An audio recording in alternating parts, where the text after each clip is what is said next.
आप देख रहे न्यूज भारत लाइव, हर खबर सच के साथ। आइए ले चलते हैं आपको महाराष्ट्र की राजनीति की ओर। क्या महाराष्ट्र में लोगों को उस्काया जा रहा है या फिर करीब होने वाले विधानसभा चुनाव के लिए अपनी वोट बैंकिंग मजबूत करा रही है बीजेपी सरकार? कई दिनों से सुर्खियों में दिख रहे बीजेपी विधायक नितेश राणे, आखिर इसके पीछे मंशा क्या है?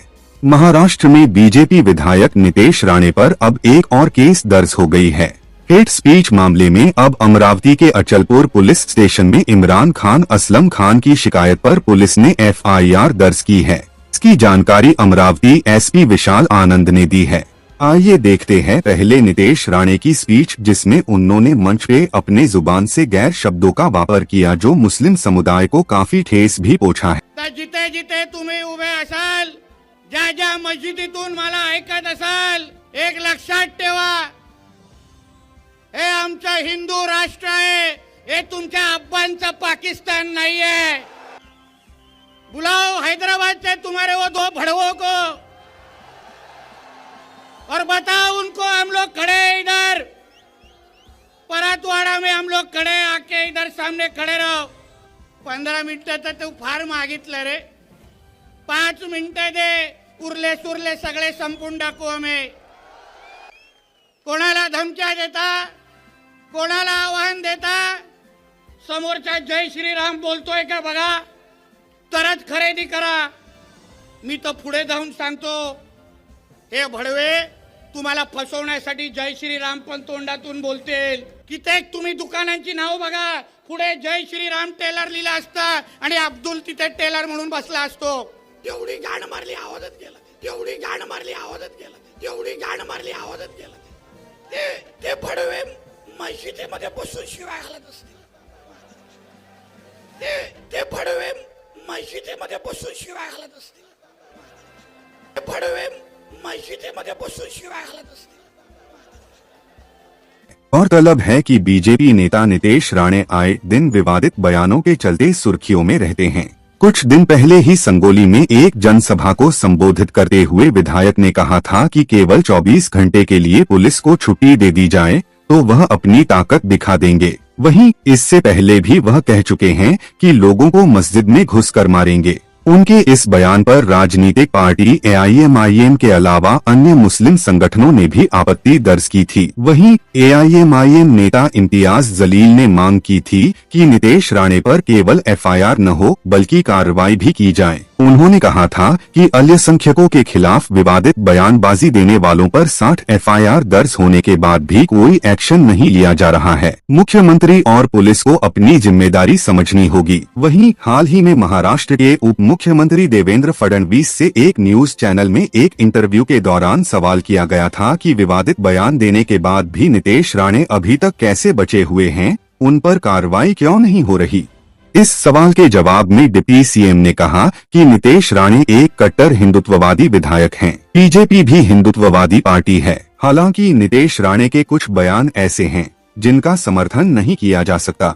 पार्टी की ओर से उनके ऐसे बयानों का किसी ने समर्थन नहीं किया। नितेश राणे के पिता ने भी उनके ऐसे दिए स्पीच का नहीं किया समर्थन। वहीं देवेंद्र फडणवीस ने कहा कि नितेश राणा ने खुद भी सफाई पेश की थी कि वह ऐसा नहीं कहना चाहते थे। उनके पिता नारायण राणे भी वरिष्ठ नेता हैं। उन्होंने भी स्पष्ट शब्दों में कहा था कि इस प्रकार के बयान नहीं दिए जाने चाहिए। देवेंद्र फडणवीस ने कहा कि आज तक जहां भी गलत बयानबाजी हुई है, हमने कभी ये नहीं देखा कि व्यक्ति कौन है। हमेशा सुप्रीम कोर्ट के आदेश का पालन करते हुए उनके खिलाफ FIR की गई है।